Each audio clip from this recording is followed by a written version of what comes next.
ख्वाब तो मीठे देखे थे हमने, पता नहीं आंखों का पानी कैसे खारा हो गया। साथियों विनम्र नमस्कार। भरतपुर संभाग की 19 विधानसभा सीटों पर जैसे जैसे लोग सामने आते जा रहे हैं अपनी दावेदारी करने वाले, हम आपको उनसे मिलाने का प्रयास कर रहे हैं। इस समय हम कामा में हैं, काम बन कामा, और कामा में दावेदारी कर रहे हैं सीए मुख्तार अहमद जी। इनसे मिलिए। इस संवाद को रोचक, गंभीर, सार्थक बनाने के लिए वीडियो में कमेंट्स कीजिए, सवाल पूछिए, शेयर कीजिए। तो एक बार हाथ जोड़ के हमारे दर्शकों को नमस्कार कर दीजिए।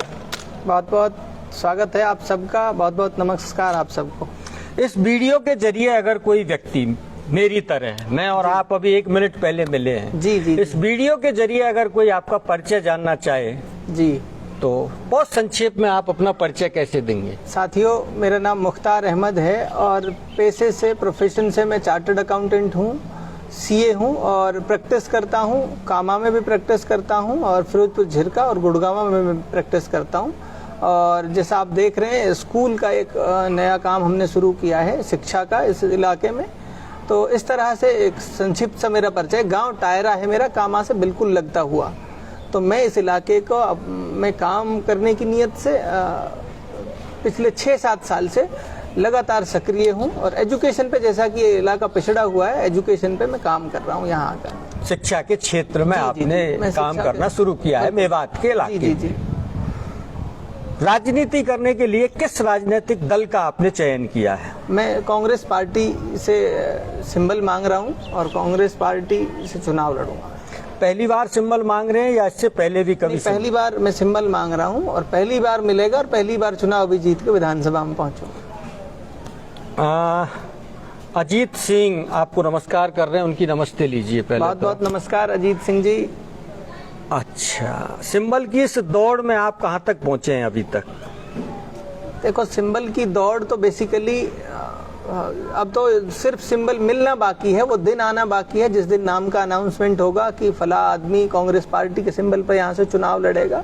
और डेफिनेटली जिस दिन सिंबल का अनाउंसमेंट हो जाएगा उसी दिन जीत का भी अनाउंसमेंट हो जाएगा इस इलाके में हमारी का।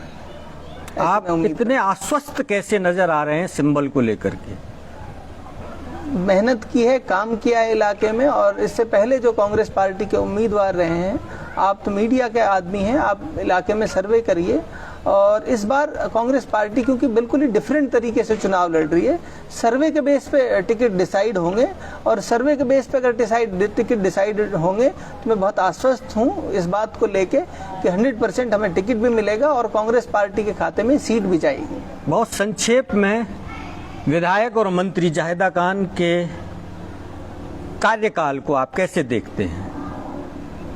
देखिए, सबसे पहली बात तो ये कि बहुत ज्यादा टीका टिप्पणी मैं करना नहीं चाहता। हम भी नहीं चाहते। और क्योंकि उनका अपना तरीका है काम करने का, मेरा तरीका है काम करने का। और सही बात यह है, वो एक 60 साल की उम्र का जो व्यक्ति है, उसकी समझ और उसके काम करने का तरीका 60 साल पुराना है। और आज के जनरेशन और आज के दौर की चुनौतियां, आज के दौर के अवसर बिल्कुल अलग तरह के हैं। अब से 10 साल 15 साल पहले कोई कल्पना भी नहीं कर सकता था कि इस तरह से हम लाइव जुड़ के एक दूसरे के साथ इस तरह का संवाद कर सकते हैं। तो इस नए दौर की चुनौतियां अलग हैं, इस नए दौर की अवसर भी अलग हैं। तो इसलिए उनके काम करने का तरीका वो बिल्कुल पुराना तरीका है। उनका वो जो ट्रेडिशनल राजनीति चली आ रही है, उन्होंने खुद से कुछ मेरे ख्याल से नहीं किया। पिताजी की विरासत, उनके दादा, उनके बाद उनके फादर और उनके बाद फिर वो चाहते ये हैं कि उनके बाद उनकी पीढ़ियां उस विरासत में चलती रहें और लोग लकीर के फकीर बने रहें। तो अब वो दौर नहीं रहा। ठाकुर राम लखन परमार हैं, शौकीन, आपको सलाम मालकम बोल रहे हैं। बहुत बहुत शुक्रिया साथियों, बहुत प्यार आप लोगों को।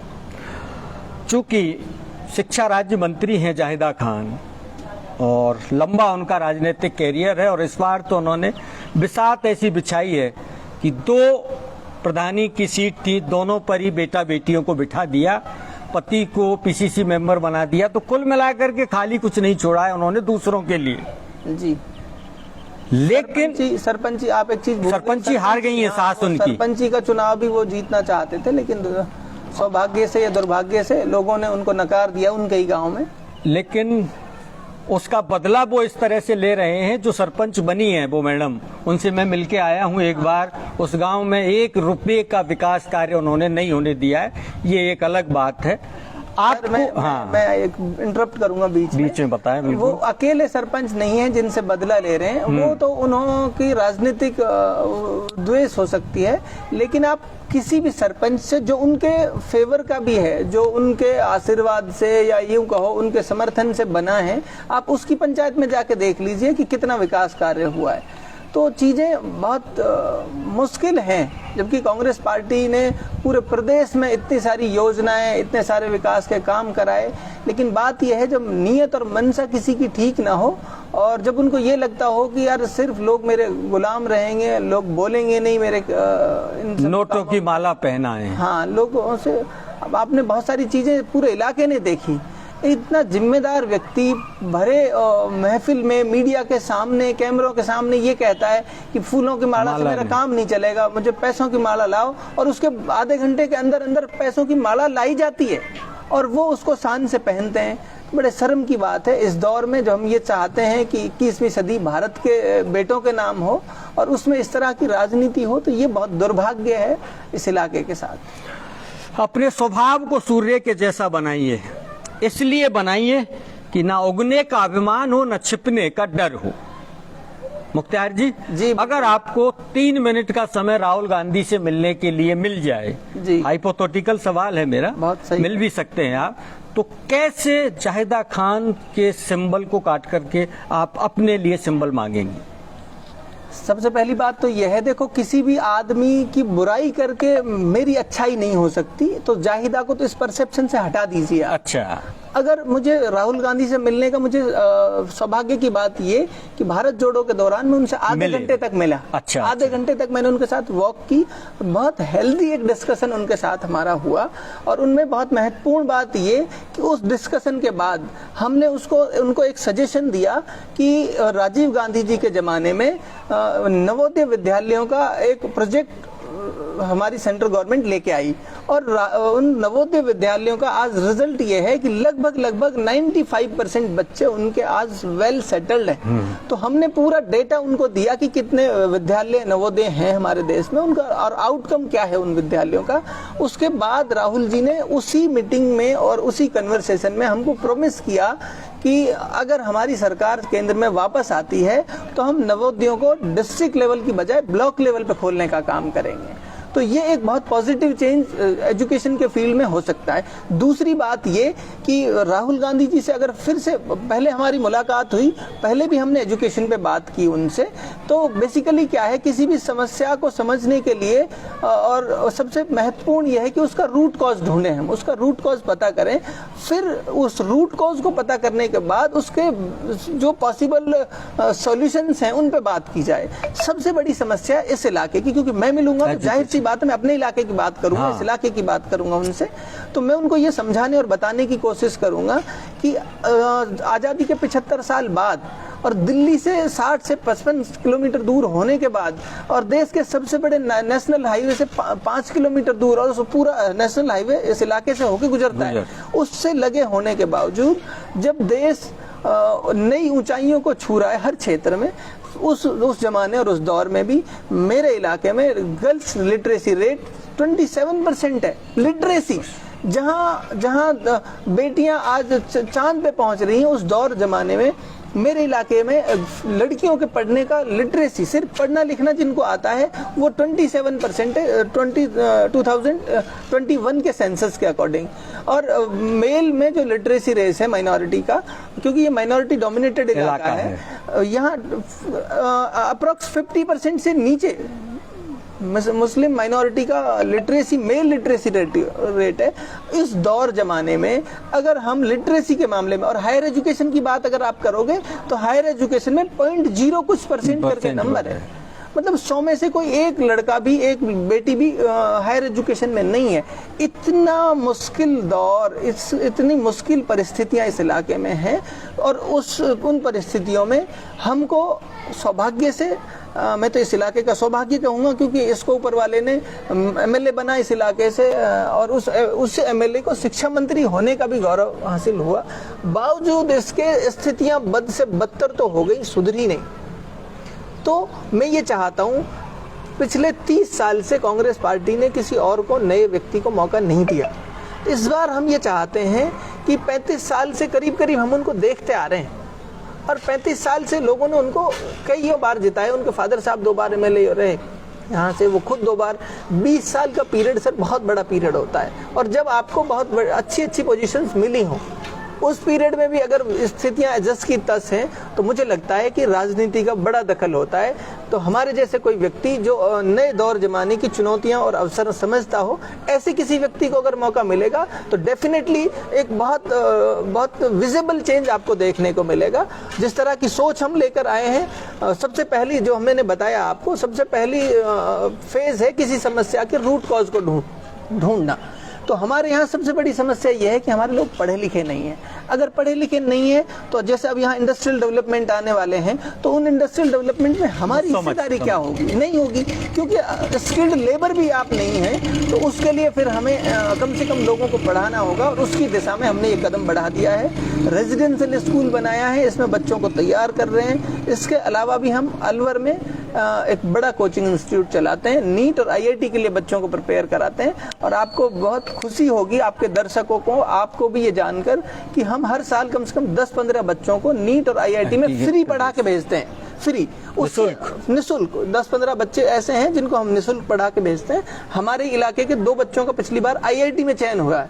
अशफाक और जैनुल नाम के 2 बच्चे हैं, और ऐसे ही ये कामा के बच्चे हैं। आप इनका भी इंटरव्यू करना चाहें तो करिए। उनका मॉडुलस उनको लेके गया और फ्री उनका रहना, खाना पीना, कोचिंग कराई। और उन बच्चों ने प्रॉमिस किया है कि जब हम कभी आईआईटी से बन के देश की, दुनिया की बड़ी कंपनियों में जाएंगे, तो हम ऐसे 10-10 बच्चों को और पढ़ाने का काम करेंगे अपने पैसे से। तो ये एक बदलाव है। सुखपाल सैनी हैं, ऋषिराज मावई हैं, आपको नमस्कार कर रहे हैं। नमस्कार, बहुत बहुत नमस्कार साथियों। शौकीन एक सवाल के साथ आए हैं। मुख्तार जी, आप अताउल्लाह खां के साथ नहीं हो क्या? खुल करके बताओ।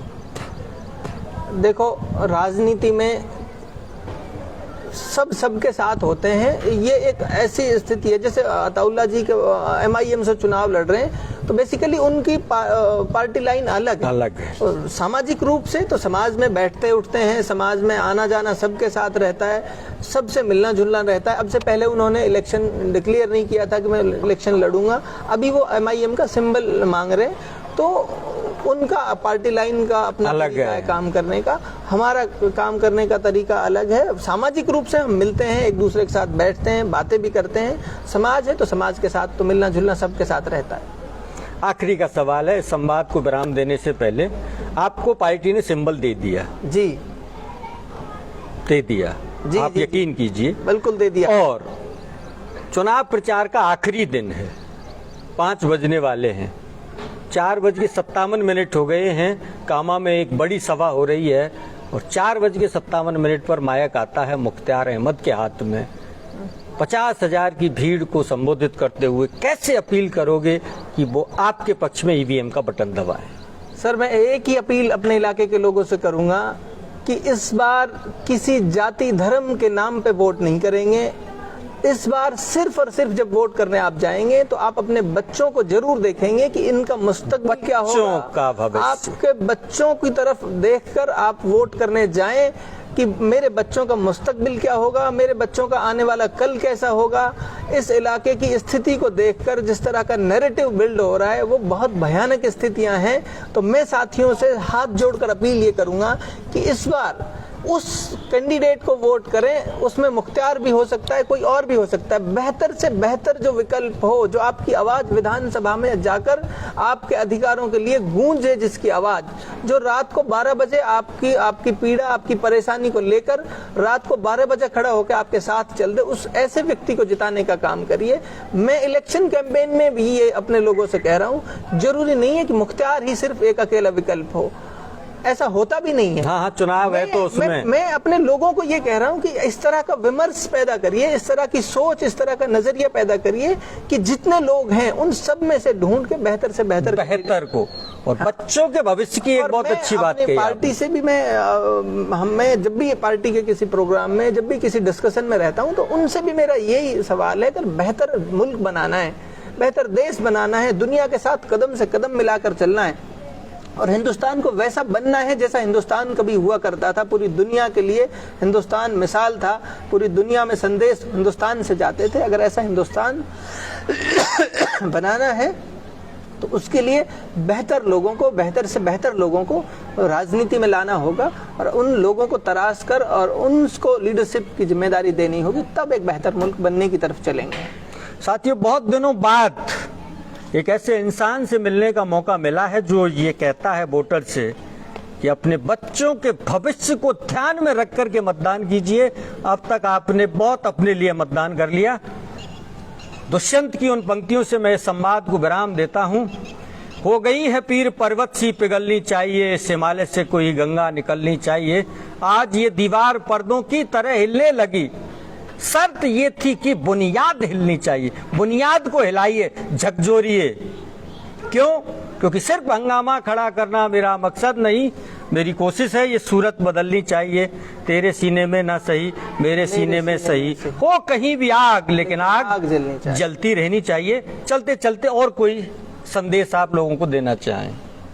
साथियों, सबसे महत्वपूर्ण संदेश मेरा ये कि आप जितने भी लोग हैं इस इलाके के, एक बार सब एक दिन के लिए, एक मिनट के लिए एक विचार, एक सोच अपने अंदर ये पैदा करिए कि यार क्या हमने जो 70 साल में पाया और दुनिया और मुल्कों के कंपैरिजन में क्या वो सफिशिएंट है हमारे लिए। अगर वो नहीं है तो उसके रीज़न ढूंढिए, उसके कारण ढूंढिए और उन कारणों को पता कर कर उसके पॉसिबल सॉल्यूशंस ढूंढिए कि क्या सॉल्यूशंस हो सकते हैं। अंत में फिर ये कि कल और आएंगे फूलों की कलियां चुनने वाले, हमसे बेहतर कहने वाले, तुमसे बेहतर सुनने वाले। मैं एक और बात आपके इस मीडिया के माध्यम से कहना चाहता हूं। मैं क्योंकि पढ़ने लिखने से बहुत सारी चीजें सीखता है इंसान। मैंने एक अंग्रेजी के राइटर को पढ़ा, वो कहता है a good leader always looks to create more leader and a bad leader always looks to create followers. तो मेरे जैसा व्यक्ति अगर कोई राजनीति के केंद्र में कभी रहेगा तो यकीन मानिए मैं बहुत सारे ऐसे नेता, ऐसे लीडर तैयार करने की कोशिश करूंगा और मैं कर भी रहा हूं। मेरे स्कूल का हर बच्चा लीडर है। मेरे स्कूल का हर बच्चा इतना कॉन्फिडेंट है कि कल जब अब से 10 साल 15 साल बाद जब यहाँ से निकलेंगे तो इस इलाके को एक से एक और हिंदुस्तान को एक से एक बेहतरीन लीडर यहाँ से देखने को मिलेगा। तो आप गवाह रहेंगे, मैं गवाह रहूंगा। अगर ऊपर वाले ने हमको जीवित रखा तो इस इंस्टीट्यूशन से, इस इलाके से, इस इदारे से बहुत सारे ऐसे लीडर इस मुल्क को मिलने वाले हैं जो इस मुल्क का नाम रोशन करेंगे पूरी दुनिया में। ये खामोश मिजाज जिंदगी आपको जीने नहीं देगी, इस दौर में जीना है तो कोहराम मचा दो। तो कोहराम मचाते रहिए, जैसा कोहराम कामा के इलाके में मचाया हुआ है सीए मुख्तार अहमद ने। बहुत बहुत धन्यवाद भाई। ठीक है सर, बहुत बहुत सर।